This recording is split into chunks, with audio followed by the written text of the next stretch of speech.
நான் தேடினேன் என் இயேசுவே, உன் வரம் வேண்டினேன் அருள்நாதனே.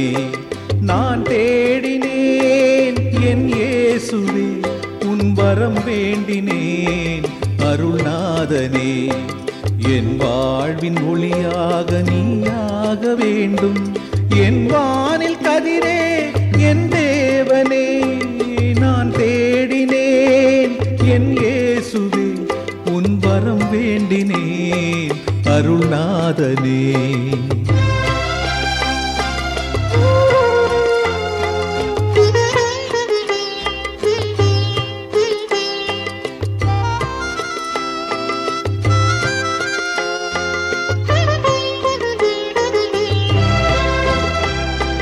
மேலான அன்பாக நீயாகி நின்றாய், உன் வார்த்தை என் வாழ்வில் பொருளாகுமே.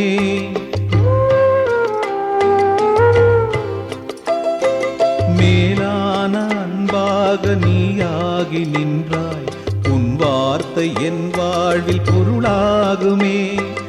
என் அன்பே வாவா, என் பலமாய் வாவா,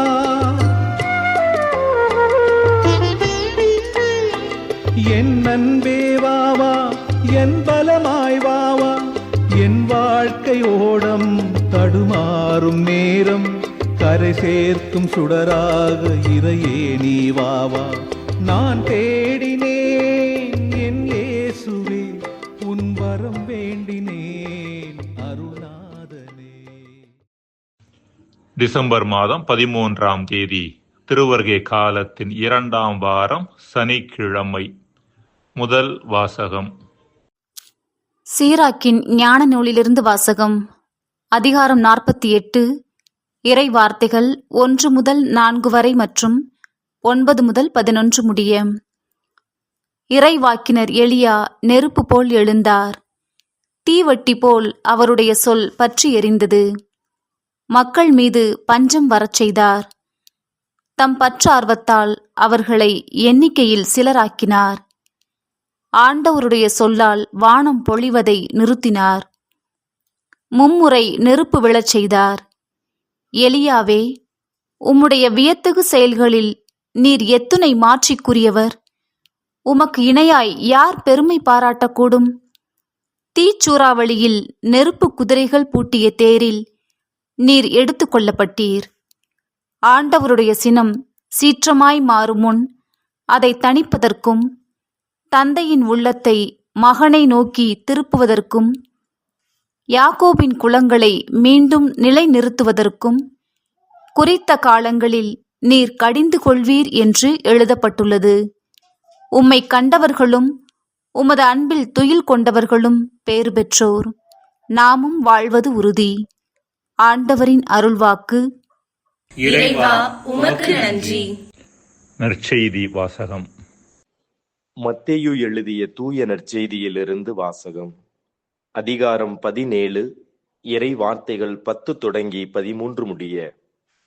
இயேசுவும் சீடர்களும் மலையிலிருந்து இறங்கி வந்தபோது சீடர்கள் அவரிடம், எலியாதான் முதலில் வர வேண்டும் என்று மறைநூல் அறிஞர்கள் கூறுகிறார்களே, அது எப்படி என்று கேட்டார்கள்.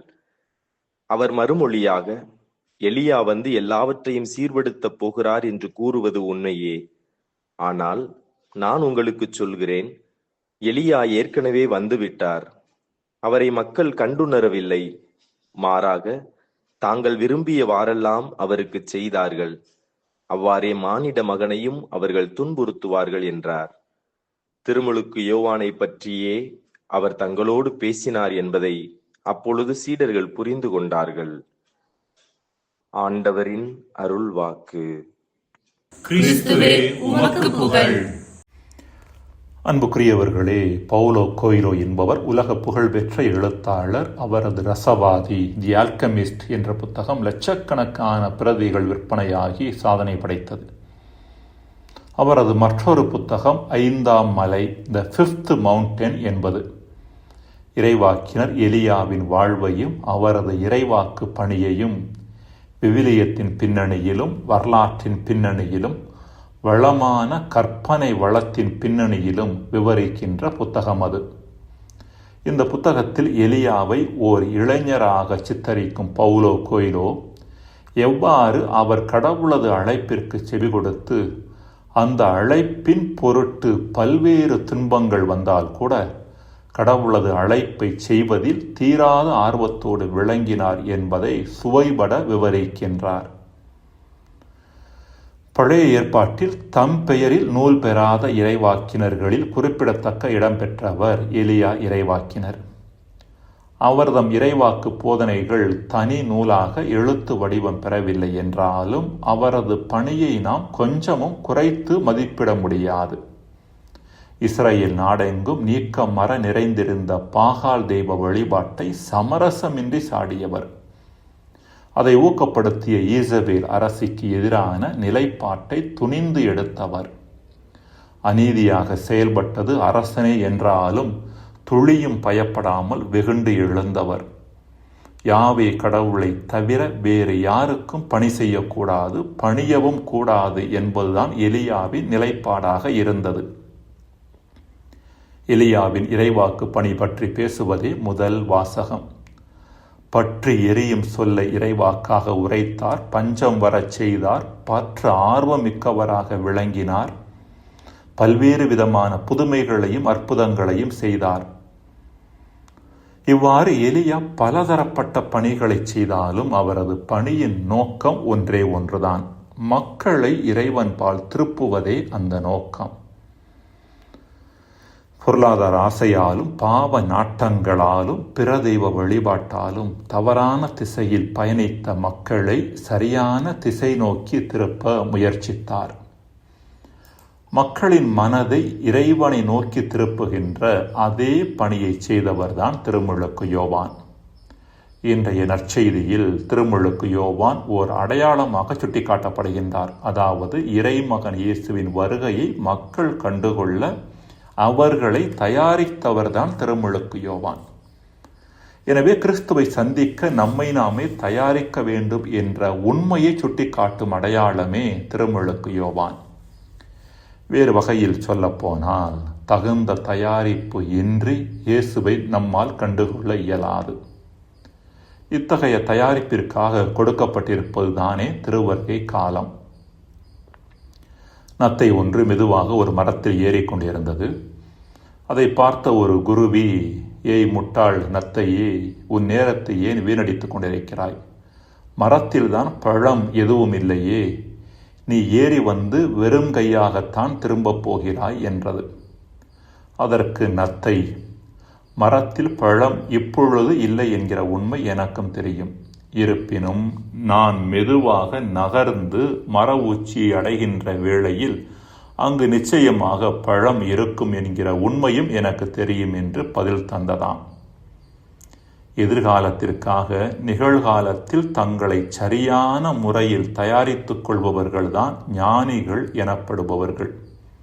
திருமுழுக்கு யோவானும் ஒரு ஞானியே. இயேசு தன்னை மெசியாவாக வெளிப்படுத்துவதற்கு முன்பாகவே அந்த மெசியாவின் வருகைக்காக மக்களை தயார்படுத்தியவர். ஆனால் மேற்கண்ட குருவியைப் போல மக்கள் அவரது செயல்பாடுகளின் நோக்கத்தையும் தன்மையையும் புரிந்து கொள்ளவில்லை. இதையே இன்றைய நற்செய்தியில் இயேசு வேதனையோடு சுட்டிக்காட்டுகின்றார். மன்றாடுவோமாக. இறைவா, தயாரிப்பு இல்லாத வாழ்வு தன்னை சுற்றி நல்லவை இருந்தால் கூட அவற்றை கண்டுகொள்ளாத வாழ்வாக அமைந்துவிடும் என்பதை உணர்ந்து எங்களையே தொடர்ந்து தயாரிப்பதன் மூலம் உம்மையும் எம்மை சுற்றி இருக்கின்ற நல்லவற்றையும் கண்டுகொள்ள எங்களுக்கு வரம் தருவீராக. ஆமென்.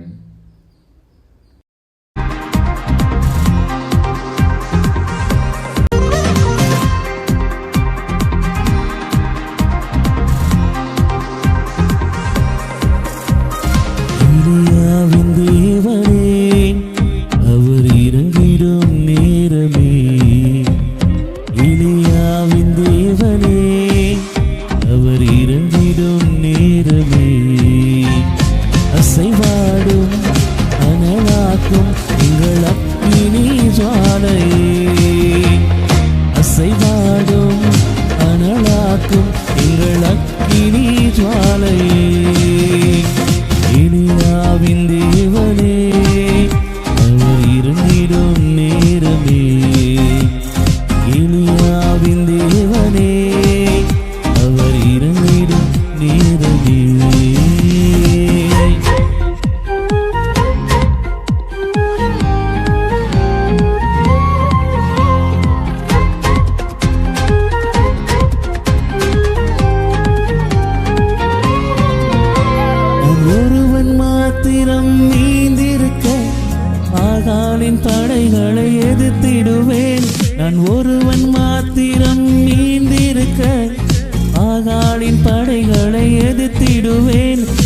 ஜெபிக்க ஜெபிக்க அவர் தலை அசைப்பார்.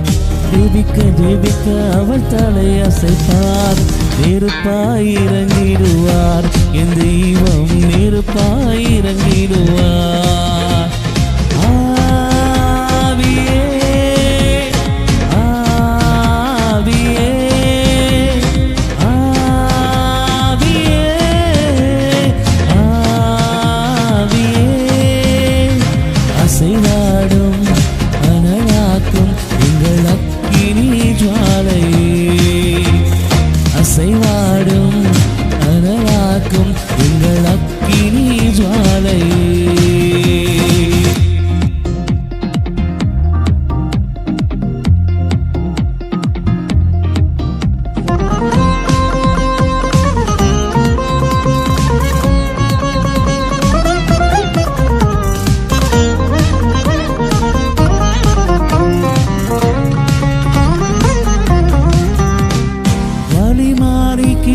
படுத்தாலும் வார்த்தை தெய்வம் நம்மை பின்தொடர்வார். வழி மாறி கீழ்த்தட்டில் படுத்தாலும் வார்த்தை தெய்வம் நம்மை பின்தொடர்வார். நான் கடலின் அலை நோக்கி குதித்தாலும், நான் கடலின் அலை நோக்கி குதித்தாலும் வீணை கொண்டு மீட்பாரே என் ஜீவனை, வீணை கொண்டு மீட்பாரே.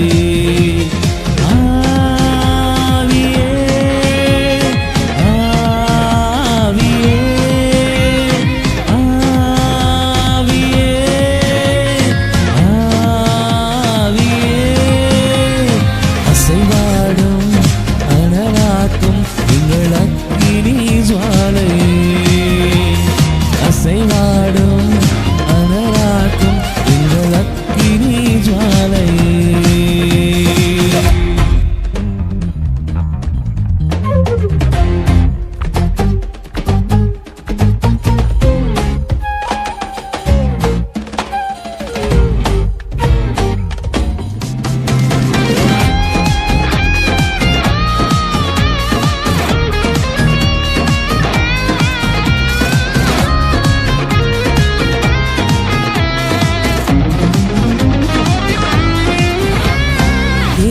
காற்று நீர் வற்றி போனாலும் வற்றாத ஜீவனதி நமக்கு உண்டு.